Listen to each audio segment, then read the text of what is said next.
আপনারা সবাই জানেন ৬ষ্ঠ উপজেলা পরিষদ নির্বাচন কমিশন থেকে আমাদের পর্যাপ্ত ইনস্ট্রাকশন দেওয়া হয়েছে।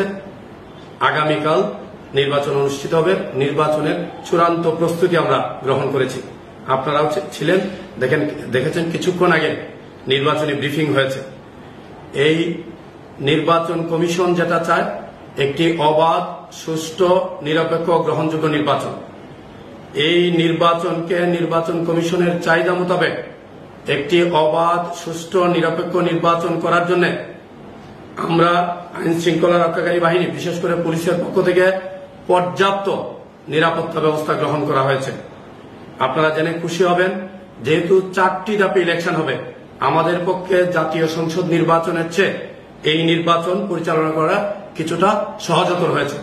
আমরা মনিরামপুর এবং কেশবপুরে 5জন এডিশনাল এসপি এবং 2 জন এএসপি সহ আমরা 1800 পুলিশ ফোর্স মোতায়েন করছি। পাশাপাশি আনসারের 3600 আনসার বিডিবি সদস্য থাকবে। এবং আপনারা জানেন, নির্বাচনে বিজিবি, র্যাব স্ট্রাইকিং এ মোবাইল এবং স্ট্রাইকিং এর দায়িত্ব পালন করবে। তাছাড়া এক্সিকিউটিভ ম্যাজিস্ট্রেট, জুডিশিয়াল ম্যাজিস্ট্রেটরাও কিন্তু দায়িত্ব নেবে। এক কথায় আমাদের নির্বাচনের জন্য পর্যাপ্ত সংখ্যক ফোর্স আছে। আমাদের মোবাইল সংখ্যা থাকবে 58 স্ট্রাইকিং, প্রত্যেকটি ইউনিয়ন একটি স্ট্রাইকিং, 31টি স্ট্রাইকিং থাকবে। ঊর্ধ্বতন কর্মকর্তা থেকে পুলিশের একেবারে সর্বকনিষ্ঠ সদস্য সহ আমি বলেছি, সব বাহিনী মিলিয়ে আমাদের প্রায় 5,500 ফোর্স মোতায়েন থাকবে, পর্যাপ্ত ঊর্ধ্বতন কর্মকর্তা সহ। অর্থাৎ নিরাপত্তার চাদরে যশোর এবং মনিরামপুর ঢাকা থাকবে এবং এদের এন্ট্রি এক্সিট খুলনা, ওদিক থেকে যশোর সদর, জিকরগাছা, এখানে কিন্তু চেকপোস্টও থাকবে। নির্বাচনী পরিবেশ বন্ডুল করতে পারে এই রকম কোন পরিস্থিতির অবতারণা হবে না।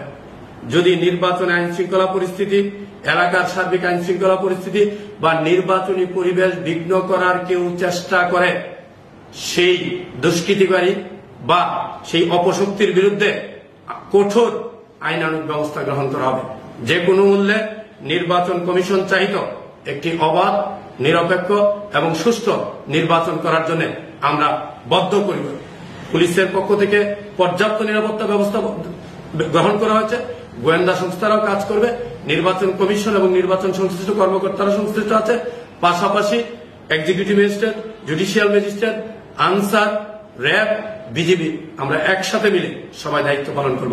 আশা করি একটি নির্বাচন কমিশন যেভাবে চায় একটি অবাধ, সুষ্ঠু, গ্রহণযোগ্য নির্বাচন এখানে হবে। আইন শৃঙ্খলাজনিত কোনো সমস্যা হবে না। আর যদি কেউ চেষ্টা করে, তার বিরুদ্ধে কঠোর এবং কঠিন আইনানুগ ব্যবস্থা গ্রহণ করা হবে। Thank you.